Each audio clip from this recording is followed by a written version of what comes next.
forward to further decide what might be best in their own situations. So, there we go. So first, as when we're talking about structure, what are we talking about? So we have different kinds of legal forms involved here. We have an estate, which can take the form of an LLC, an S corp, which we'll hear about in a little bit, or in the nonprofit realm, there can be private foundations and public charities. There's other structures that could be involved as well, involving a gallery or a museum. So when we're first talking about legacy considerations, a lot of these legal forms, you should come to them first by thinking what goes into the planning and what is involved in terms of achieving the artist's goals. So we want to think about their intentions regarding their work and authorship. What are family relations like? There's always lots of litigation that can be involved in that area, and the more planning you can do around that, the better. What's the value and the quality of the work? Relatedly, is there enough inventory to sustain a market? These different structures involve different cost aspects, and those are considerations that might guide what would be considered the best form for this to take. What's the duration of the commitment? Are you thinking about ending the entity at some point or joining up with another one? What kinds of planned activities are involved? What kinds of privacy and confidentiality considerations are at stake here? One aspect I'll talk about in a little bit with nonprofits is that you lose the confidentiality aspect in some ways, because that is your deal for being tax exempt, and we'll go into what kinds of information might be involved there. We also would think about the goals for legacy planning in terms of authentication, catalog resume, conservation, and whether there's an intent to make an artist studio or a museum. Some forms might lend themselves better in certain instances or provide certain benefits. And finally, it's especially, so many artists are involved in political activities, or have certain causes that they're interested in supporting even after they're gone. So with nonprofit structures as well, it may be limiting depending on what the artist's goals are there. So what are some proactive measures that an artist can take during life? I think the first aspect here is really to just draft a will to avoid intestacy, meaning that that you passed away without a will, and then the estate is going into probate. So this means that there is no control at all. So let's say your only heirs are your siblings who you haven't spoken to in 30 years, or who think you're crazy for your art career and don't understand anything about what's involved. So they're the ones who will end up with control if you don't take any action there. So one thing to do, within the context of making a will, is you can actually appoint a specific art executor who does have the understanding in how to manage artwork, and you can control if they're authorized to sell artwork, if they can enter into agreements with galleries, and enter into any other business arrangements on behalf of the estate. They might also want to consider insurance policies that will pass outside of probate. So when we're talking about probate, and especially in California, that can take months and months, could take over a year. And a lot of times, people are waiting around, for their inheritance, or to be able to act in any way. So having assets that can pass outside of probate are really useful because you avoid that whole process. Similarly, with a revocable trust, they have assets that are placed in a trust. The assets are not made public. So unlike a will, which is public, the trust will not go through the court process, and assets can be distributed according to a trust instrument. You can also start planning by making lifetime gifts. There's a lot of ways to go about doing that, especially for artists. It actually can make a lot of sense because there are other tax considerations that might be involved in terms of other kinds of giving. So just getting the work or archives or other materials in the hands of the right people can really be useful in doing the proactive side of planning. And, that's the ultimate control. Some other measures during life that, really help in the legal process as well. It's just maintaining a database where all the works are. It seems like something that may not be, so complicated, but there's so many artists who just haven't done that, or they're not up to date. And then, once the artist, either doesn't have capacity anymore or is no longer here, a lot of family members, executors, trustees, et cetera, can be scrambling, going to galleries, trying to get work, trying to figure out what consignment agreements are there, what other inventory is there otherwise. So that's, something that is really key. And, later on when we're thinking about, if there's an estate tax return involved, that will make things a lot easier and save a lot of costs as well later on. Similarly, determining current ownership.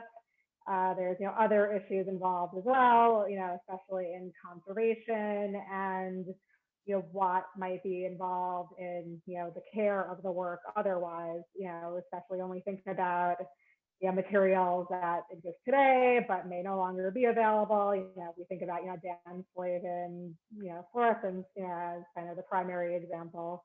There's other artists as well who just have, so many different types of media they're using, or something very specific. So really understanding what's acceptable and not acceptable, and putting those plans in place now is really helpful. And then finally, initiating conversations with institutions is very useful, because institutions on their end really have to prepare if there's a large donation, if it's a significant artist and they would like a lot of the work, it still involves costs for them as well. There's a whole process on their end with board approval. So it's not so immediate.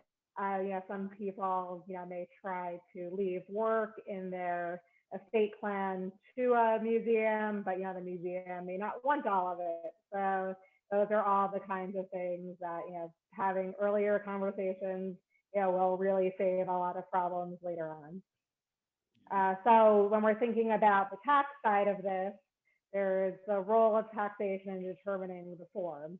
So for a US resident, and that includes not just citizens, but also green card holders and other US persons, if they're domiciled in the US, they could be, they're subject to taxation on all of their assets worldwide. So we have the income tax aspect, and then we also have transfer tax issues, which include estate gift and generation skipping tax. So between those kinds of taxes, there's different definitions that can apply. There's different rates that apply.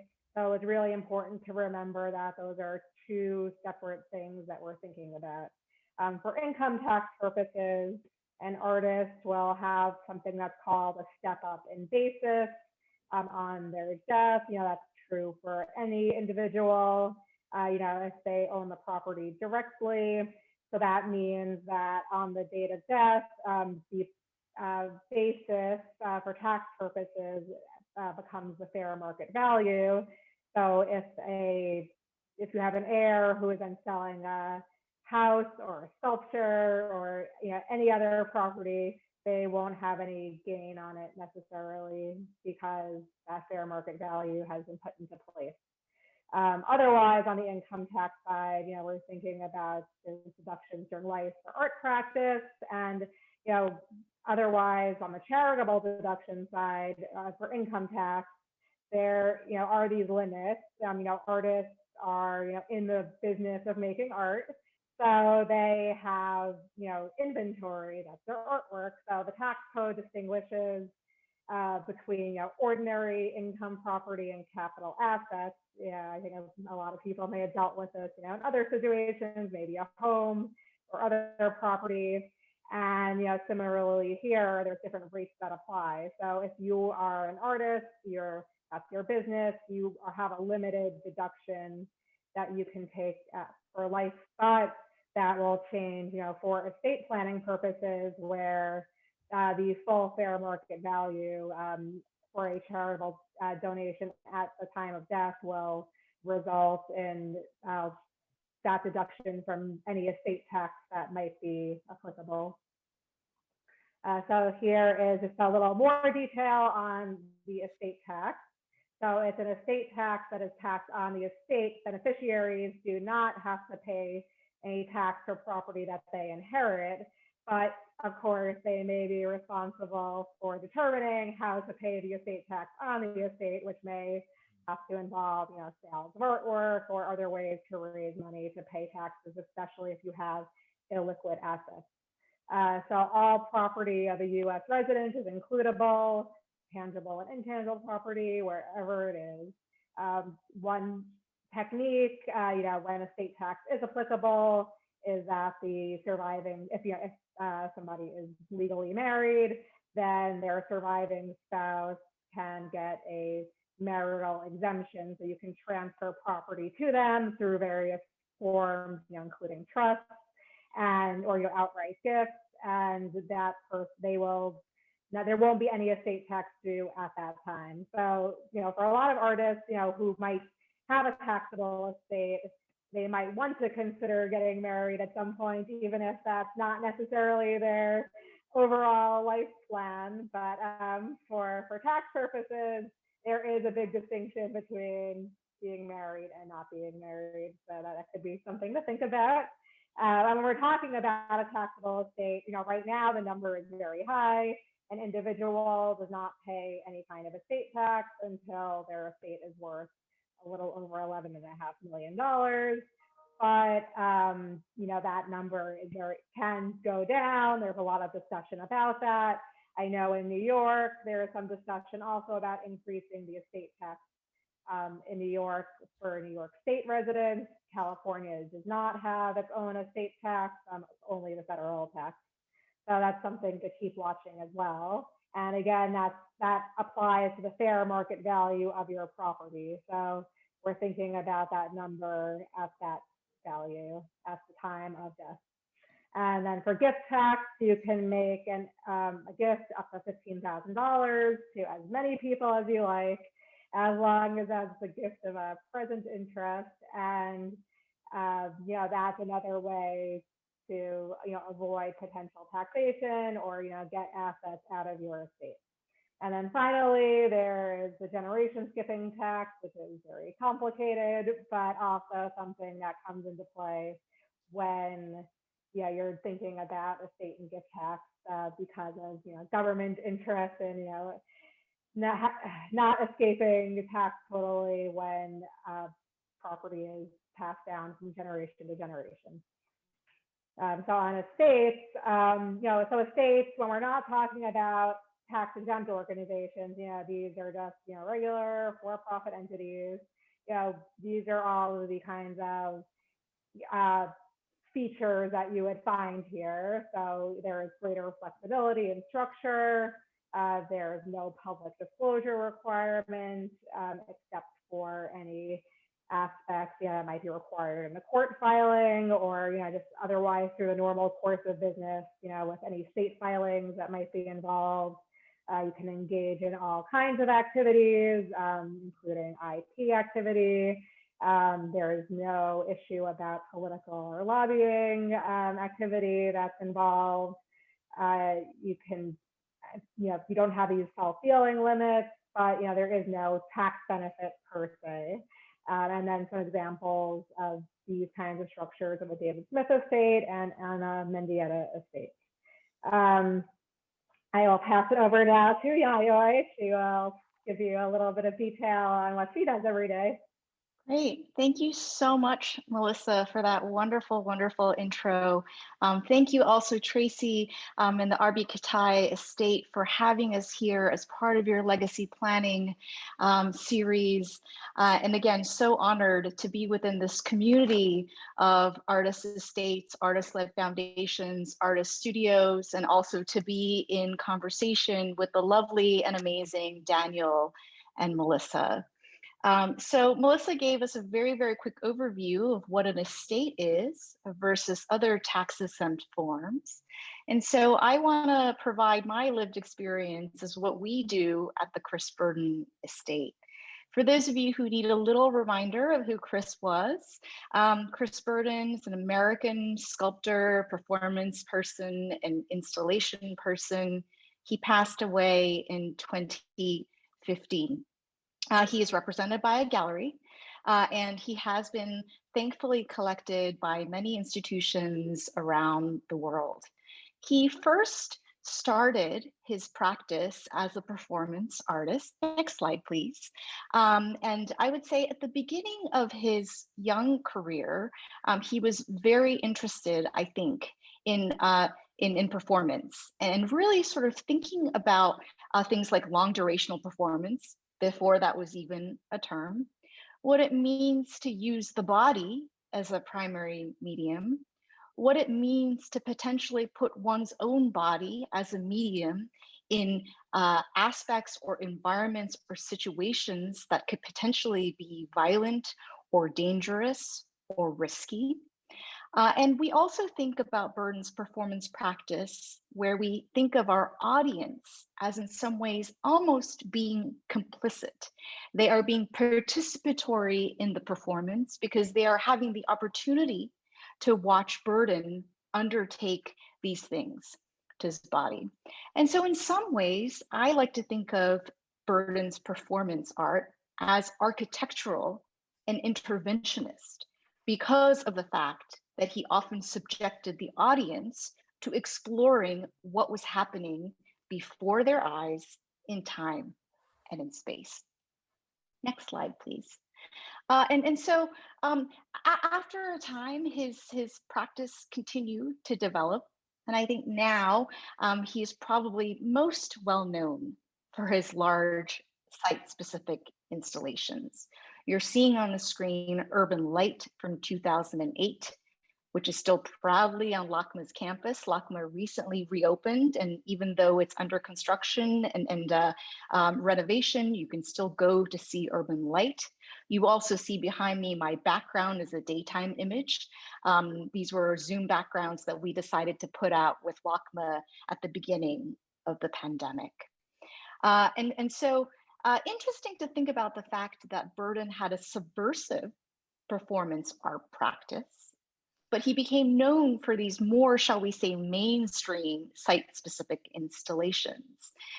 If you professor Google most Instagrammable spots in LA, Urban Light is definitely in the top 10. And this was really, Burden was thinking about sort of giving the gift of light to LA and to LACMA even before Instagram was even a thing. So it's just interesting to think about the trajectory of his oeuvre and how it has been received over time. Next slide, please. That having been said, though, Burden's art, I believe, is highly political, highly sociocultural, and definitely of a particular time and place. But I still believe in some ways it's still highly, highly relevant. This is LAPD uniforms created in 1993, shortly after the LA riots of 1992. Burden went on a workshop with Fabric Workshop and Museum and came up with the idea of creating larger than life uniforms of the LA Police Department as visual signifiers of the type of authority that some members of the LA community were subject to. This remains actually one of the most well-requested loans from the estate. It's an edition set. and the estate retains a number of editions, and it remains really some of the things that we most easily lend out, most recently at the Moody Center at Rice University on a group show of multi-generational artists responding to the political climate. Next slide, please. So the one thing that if you want to take away one thing from my portion of the presentation is that we, the Chris Burden estate, decided not to go the foundation route. We have remained a California S Corp, so essentially a for-profit company. And I guess for me, maybe the plug is, it seems to be that I think as our community became more professionalized, there was one standard model that was often pushed out, and that was the artist-led foundation route or the artist endowed charitable foundation. That's totally, totally fine. But I also wanted to point out, I don't necessarily think that's for every artist. It's really dependent on how one thinks about how one wants to steward the legacy of the artist and how best to effect that. Do you want to do that in a for-profit way or a not-for-profit way?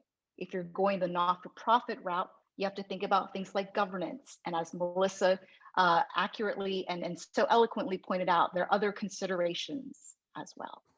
So I think my plug is, if you want to go a foundation route, please go talk to people like Melissa and Daniel in your jurisdiction.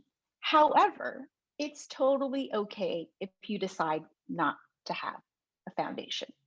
Pros and cons of staying a for-profit company. Melissa already mentioned this in her previous slide. As a for-profit company, we can essentially do whatever is legally permissible to us. We can act in our best interest. We can do licensing deals. We can make money. Now, the flip side of the con side is we can't receive grants, right?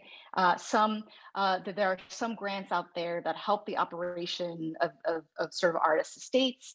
Like, for example, there are digitization grants, right? To help an artist studio and artist estate, for example, digitize their assets. We can't, to make ourselves available, we can't avail ourselves of that. We can't avail ourselves of other types of grants that are available to 501c3s. Right?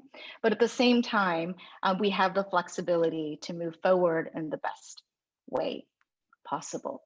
Next slide, please. Oh, maybe that's a duplicative. Maybe go ahead and you can skip to the next slide. Yeah, and so then how do I think about the Chris Burden estate, and how do I think about stewarding Burden's legacy? Very, very high level, very broad, but if I had to summarize, I think about it in terms of both short-term and long-term strategic planning, especially because we're essentially like a for-profit company. We can set our goals for the short term and the longer term, and we can try to achieve them. Right? And Melissa's slide, I think, and maybe slide 2 or 3 already talked about legacy considerations, all of which are very valid. But this is how I think about it for the estate. The estate is comprised essentially of 2 things. One, the corpus of artwork that is remaining, which is the tangible thing. And then there is the intangible, which is sort of the last 3 bullet points on my slide, which is about sort of how we think about the artist. Art historical and art critical reception. Commercial reception, right? Those 2 things are very, very different sometimes. Sometimes somebody is very art historically revered, but not really, there's not a lot of commercial market. And then finally, the personality or the persona, or I guess in sort of like marketing speak, we might think of it as the brand imaging of the artist. The artist is always of a specific time and place. Did they have a certain persona, or were they known in a certain kind of way? So the corpus of the artwork and the artist together form the legacy. And how do I think about stewarding Chris Burden's legacy, both in a short-term and long-term way? I think about it in terms of 3 vertical tiers, and that is reception, sales, operations. Reception is about art historical and art critical reception. how do we ensure that a new generation of journalists, art critics, art historians, curators of all shades, as well as all viewpoints, continue to want to think about Chris Burden's legacy, which is obviously of a very specific time and place, but how does he remain relevant? And that's really in conversation or in dialogue with these types of art workers, as well as a next generation of artists. And how do I ensure that that type of cross-generational dialogue continues? Second pillar is sales. And thankfully, we have a gallery where we work strategically to figure out how best to place the remaining corpus, whether that is with collectors or with museums, institutions, and what have you. And then sort of the third vertical piece is operations. That's sort of day-to-day running of the team, and sort of thinking through how we can achieve vertical 1 and vertical 2. So I think I've talked enough. And so I think I'm going to give it back to either Melissa or Daniel. Okay, thanks, Yayoi. So I'm just going to go through. Fantastic, thank you.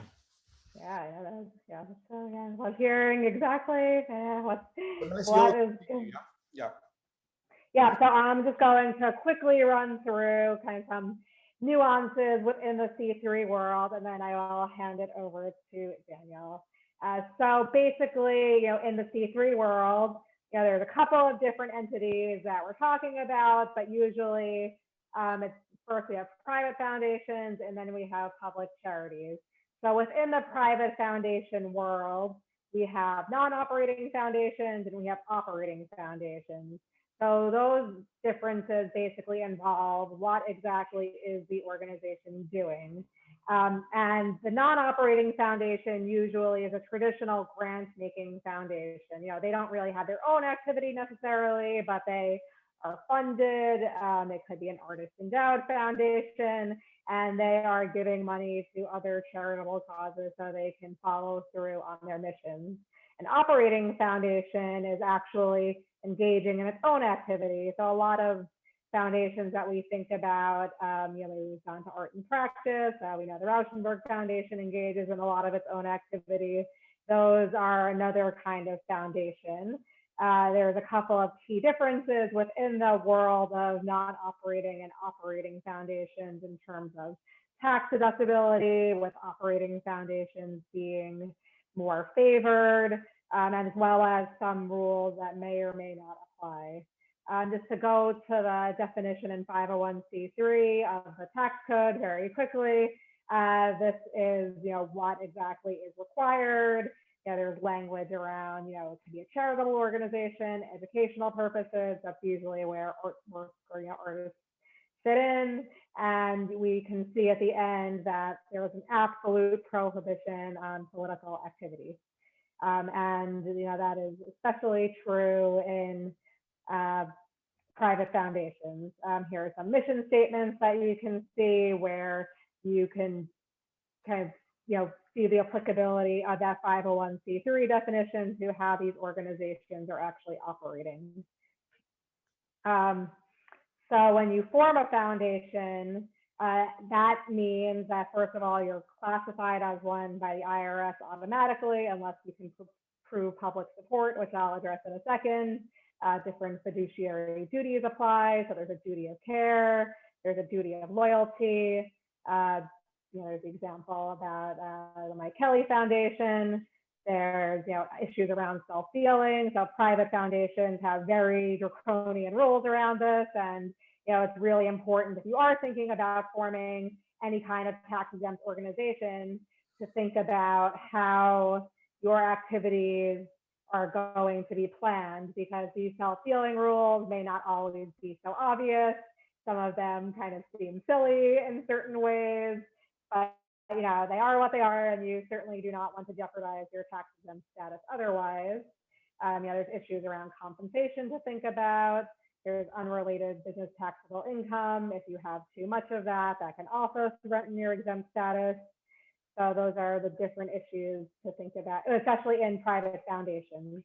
When we get into the public charity world, which being a public charity generally means that more than 1/3 of your support comes from the public. That means you have a better status. You file a less revealing Form 990 with the IRS, and all of these exempt organizations are filing tax returns that are made available to the public. You can go on guidestar.org and see all of the tax returns, and you'll see, you can see different information about compensation and donors and what third-party vendors are being paid, et cetera. So it definitely is a lot more revealing than what Yayoi might be dealing with in her day-to-day. There's also other restrictions about private benefit and self-dealing and compensation, but they are definitely much less restrictive than a private foundation. Also, just some examples here of public charities that we know. And then lastly, on my part here is going to go into what is involved in thinking about an estate valuation. So for specific artwork, the calculation will include artwork, IP, digital assets, and publicity rights. So I don't know, Daniel, do you want to maybe kind of talk about what could be comprised in, I guess, within publicity rights and IP and other digital assets that might be out there? Yeah, I mean, this is often one of the hardest aspects to value, because people, the common method is to do it through an income calculation for IP, but sometimes it can be done through a market valuation where you look for comparables and licensing deals out there. But valuing artist IP on death is one of the hardest things to do, particularly, and it relates also to the value of the tangible work if there's not a great deal of kind of history for it. But these are potentially very, very important assets. I mean, you think of Robert Indiana's sculpture Love, for example. The IP aspects of that, its copyright is, have incredible value for and have been disputed. There's a lot of litigation over this with the foundation. So these are important aspects of the intangible aspects of legacy. Right. I think I've noticed, the IRS recently has begun going after publicity rights, for example, maybe not with artists specifically yet as much, but we can certainly think of many artists where that could be the case, and more and more that it's also, I was going to interrupt. It's also interesting with seeing what happens with all these NFTs, because I mean, what's the relationship between the copyright and the NFT? Particularly if an NFT is creative of an artwork which belongs to an artist's estate, potentially there's a copyright restriction that can be asserted against the creators of the NFT, which impinge. So there's an interesting value also for NFTs. Have you thought about that, either Yayoi or Melissa? So I guess I've thought about it a little bit, and sort of taking a high level view of it, because I think NFTs and how it does or does not align with the traditional art world, I think could be maybe a full chat unto itself. Yes. I do think it's really interesting with NFTs that we're sort of moving back towards an idea of ownership that I think at the very beginning the digital world was trying to move away from. Right at the beginning, when we were thinking about like file-to-file sharing of music and like easily spreading images and mashing up images and sending them around the world digitally, it was more like a free use. It was almost sort of like there's no copyright. It's just everybody did whatever they thought they wanted to. And now we're sort of moving towards saying, hey, one unique image, although there are multiple images of this thing potentially, but one unique image is tied to one person. And I do think it's very interesting that there are some NFT types that are trying to NFT, for example, public domain artworks for museums, right? And that's sort of like if the museum's in on it, maybe, but I think sort of the legal framework probably is definitely not prepared to deal with the implications of what that means in terms of copying, adapting, and reproducing. And it still feels like there's a lot of gray area in terms of the copyright framework as it applies to digital works in general. Well, that's also, that relates to an interesting practical point too, which I should have mentioned. I mean, from my experience as an attorney dealing a lot with artists, estates and artists, it's often that the artists haven't registered their copyright in the US, for example. And I think that's a measure you would, you know, I strongly urge my clients to take very quickly to get to find out what's there, and then to register it as soon as possible, so they control the copyright as a you know, not just as an asset, but something to protect the authorship, the legacy of the artist. Hello? Yep, now I'm here. Yeah. I think going back to your point also, Yayoi, I do think it's interesting that you've moved from a world where it was a kind of does this sort of idea of the shared commons and open resource with digital information, to this kind of privatization. But it seems it's interesting though that a lot of these NFTs have been, you know, have gone to things where outside of the domain of copyright, which are ostensibly in the public domain, where you can take from a museum artwork, which is not encumbered by copyright rule restrictions.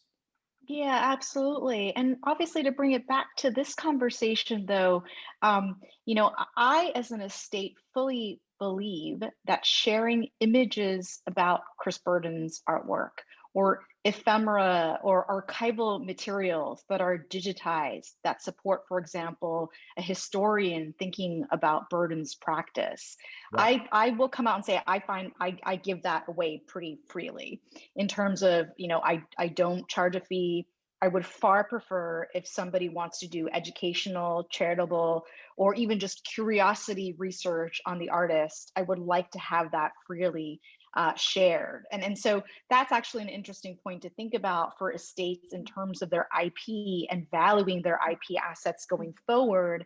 What is the right level of gatekeeping in terms of keeping your IP close, because it is most certainly your asset and it most certainly can be monetized, versus ensuring the right level of access so that the artist's knowledge about the artist can be sustained. Absolutely. I think that's brilliantly expressed, and I totally understand your position.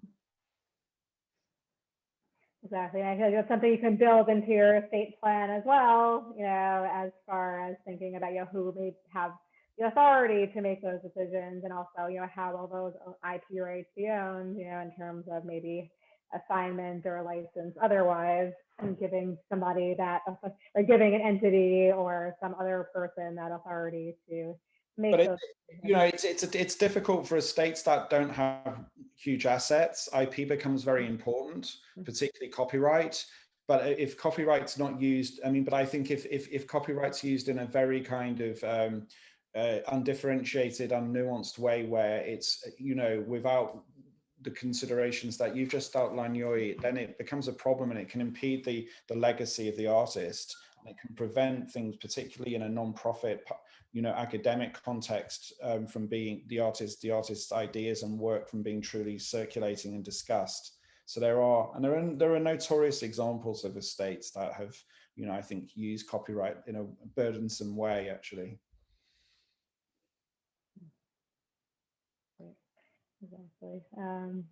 Okay. So I think, I guess, you know, within IP as well, I guess, you know, there's gonna be so many other new ways to monetize and to think about, you know, how, I guess, how it comes into play, you know, as it becomes such a significant asset for so many artists' estates. And I think also it's important, you know, that artists and estates don't want to see their work being, I mean, I you know, on a t-shirt, they don't want to see the, you know, the urban lights on a sweatshirt, or you know, or as made into an NFT for that matter. Whereas if it's in a book, where it's a scholarly book on Chris Burden, you know, it becomes a different matter. So I think you need to have those differentiations. So control and having a sort of thinking about how IP is going to be used over time, I think is really important in terms of the legacy planning. And I think it's important for artists, if possible, to try and do that whilst they're alive and think about those considerations, so that they can have that, their vision can be protected over time. Plus one to what Daniel said, because of course that vision can change over time. Like even if an artist is alive and still thinking about it, they can still change. And for the estate, it can change too. But what for me has been really important is for me to have guidelines and goalposts that are pretty consistent. You know, we say for certain uses, it's totally okay. We're more lenient about it. We're more willing to give it out to the world. For other types of uses, it's not. And as both you know, Daniel and Melissa, we do actively monitor commercial unauthorized use. And that is something that we vigorously protect. Absolutely. And I think we will, in this series of webinars, I have on my list doing a session that just looks at these rights for reproductions and IP value and how we move forward, because I think it's a huge topic that deserves. I'll invite you back, Daniel. Invite all of us back. All of you back. Okay. We all have a lot. I think this is a good team. It's a huge topic, and it's so valuable. So I thank you, but in the spirit of keeping this going, let's go. Okay. Yeah, exactly. And just on sticking with the valuation issues here, you know, there's also the IRS will look at in terms of what your value of your artwork and your IP and all of your other property will be at the time of your death. And actually, thinking about copyright and other IP as well would be interesting, because you know the IRS will look at what kinds of limitations are there on transfer, and that's where the blockage discount idea comes in. You know, that was a major case involving the David Smith estate about this, Georgia O'Keeffe estate, and a few other estates, with the idea being that the IRS is trying to say, well, you know, you're considered as having sold all of this work at one time, but of course we all know if you dump, you know, hundreds of artworks by one artist on the market at one time, that is going to dilute the market. You'll never realize the value that they are actually worth, and you know, this is undermining, you know, the concept we have of, you know, kind of making relationships with galleries and controlling sales and having exhibitions that place the work in context. And even in a nonprofit context as well, you know, thinking about the public aspect and maximizing value for the nonprofit. So, you know, that's something where an appraiser will come in and they can make that determination, you know, amounts of up to 30 to 40% discounts can be given based on you know, the appraiser's determination.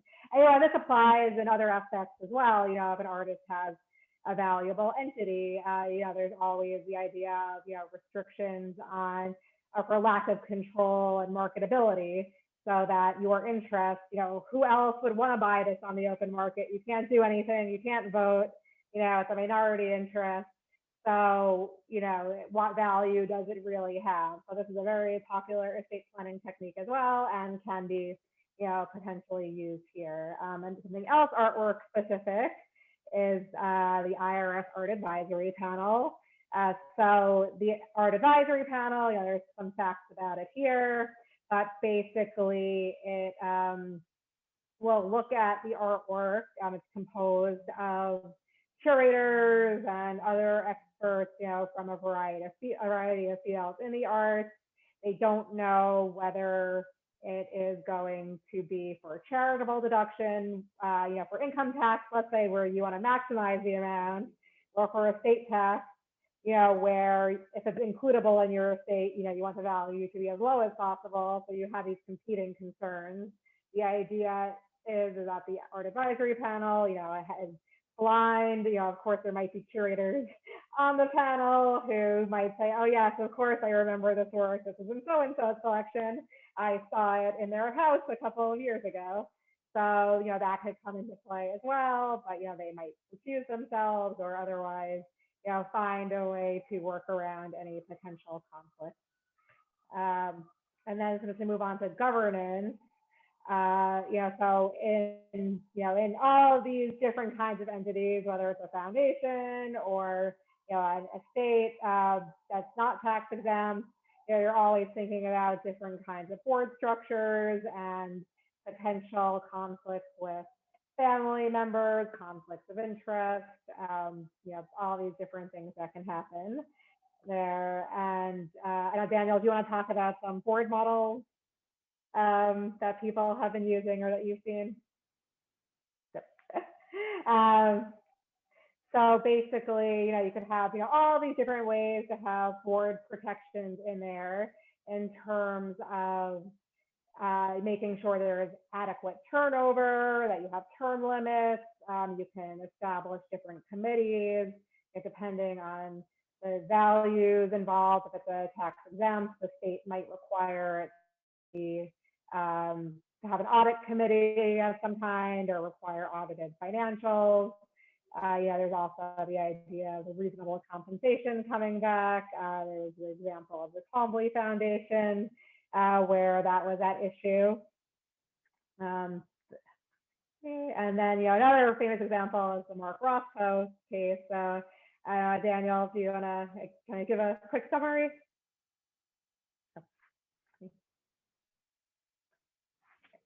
Oh, you're on mute, Daniel. You're on mute.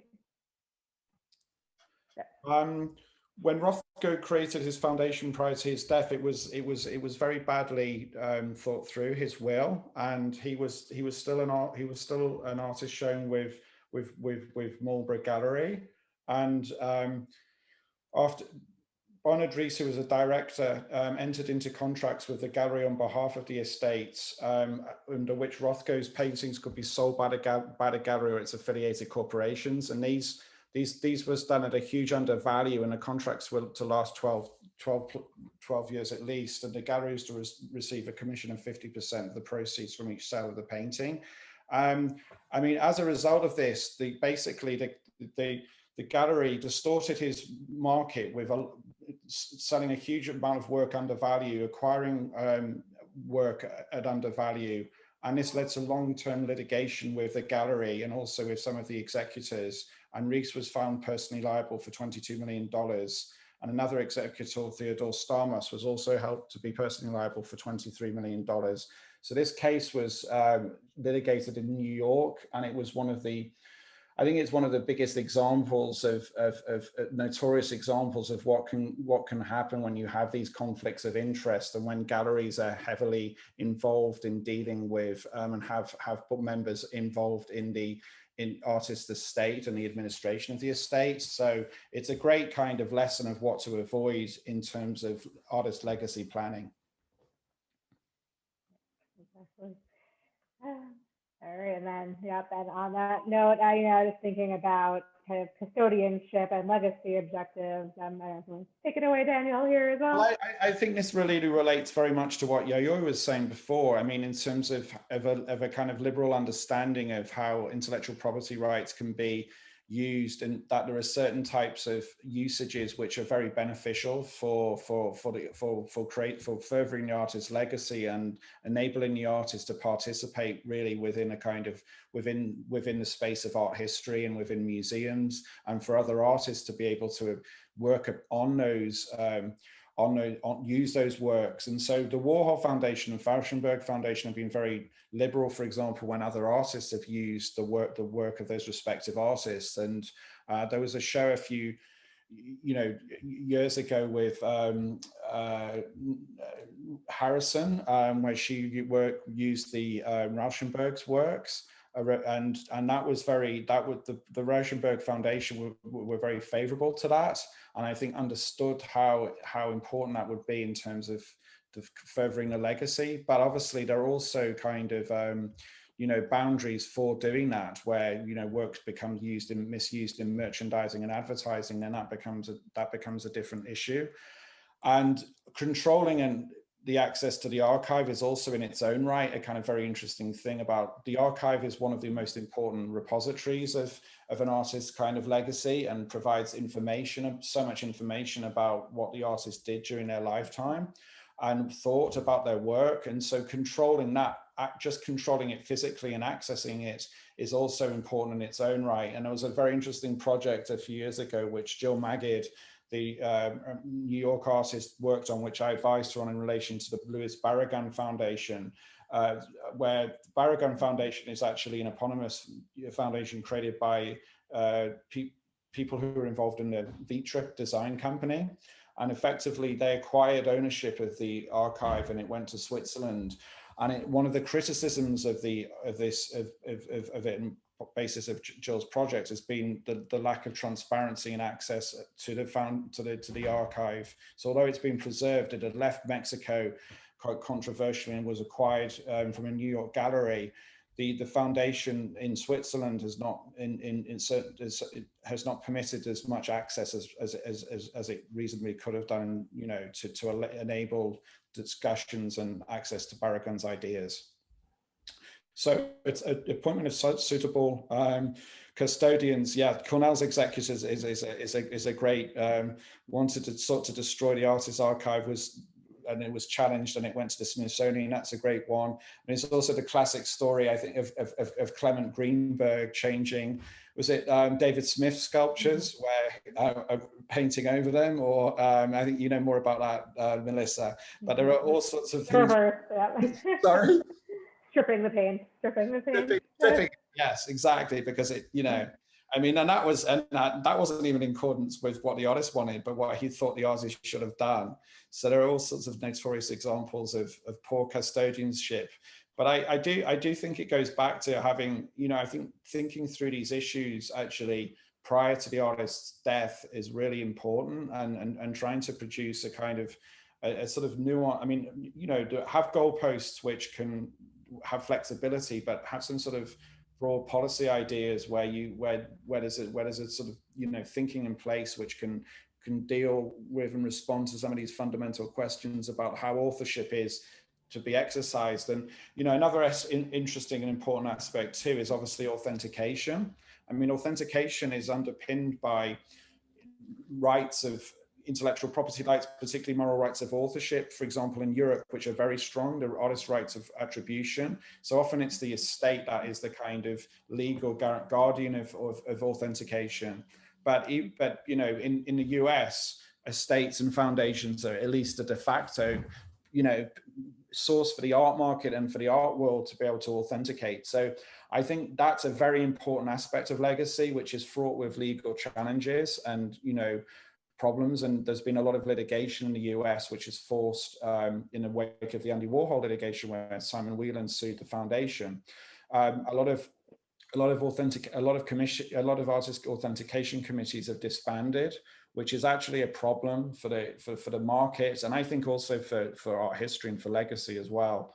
So that's another aspect. You know, it's particularly important for, I guess, for sort of wealthier artists, but I think it occurs across the board as well. So it's something to be considered in terms of how authorship is going to be exercised over time, and including posthumously. Exactly. Yeah. Thank you, Daniel. I think, yep, that's our conclusion. We've reached the end of our presentation here. Just summarizing our points from before, and some resources there for you as well.